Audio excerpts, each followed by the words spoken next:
네, 노무현 정부의 남북 정상회담 회의록 폐기 의혹을 수사 중인 검찰이요. 오늘 오전부터 국가기록원을 압수수색합니다. 앞으로 검찰은 약 40여일 동안 국가기록원에 상주하면서 사라진 회의록을 찾게 됩니다. 현장에 나가 있는 중계차 연결해 보겠습니다. 조덕현 기자, 자세한 소식 좀 전해주세요. 네, 검찰은 조금 뒤인 9시 40분부터 경기도 성남의 국가기록원 대통령 기록관을 압수수색합니다. 국가기록원 직원들도 이른 아침부터 나와 검찰의 압수수색에 대비하는 모습입니다.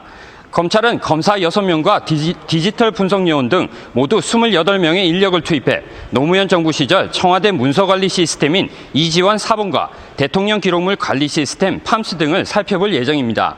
이 밖에도 검찰은 기록관 서고에 보관된 서류 등 비전자 기록물과 봉화마을에 보관하다 기록관에 제출된 이지원 봉화 사본, 그리고 기록관으로 이관하는 과정에 쓰인 외장하드 97개 등을 살펴봅니다.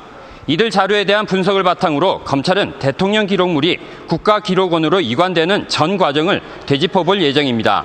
대통령 기록물은 청와대 문서관리 시스템인 이지원에 저장된 뒤 청와대 비서실 기록물 시스템을 거쳐 하드디스크 형태로 국가기록원 대통령 기록관으로 보내집니다. 이 자료들은 최종적으로 기록관의 대통령 기록물 관리 시스템인 팜스로 옮겨지는데 검찰은 각 단계별로 회의록이 제대로 이관됐는지를 살펴볼 예정입니다. 이를 위해 검찰은 기록원에 별도의 수사본부를 설치하고 국내에 단 한 대뿐인 특수 포렌식 차까지 투입해 기록물을 열람합니다.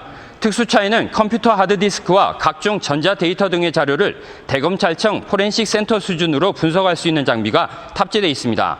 이번 압수수색은 통상의 수사와 달리 외부로 자료를 가져나올 수 없기 때문에 기록원 안에 별도의 수사 공간을 만든 겁니다. 검찰의 기록물 열람은 적어도 한 달, 길면 40일이 걸릴 것으로 보입니다.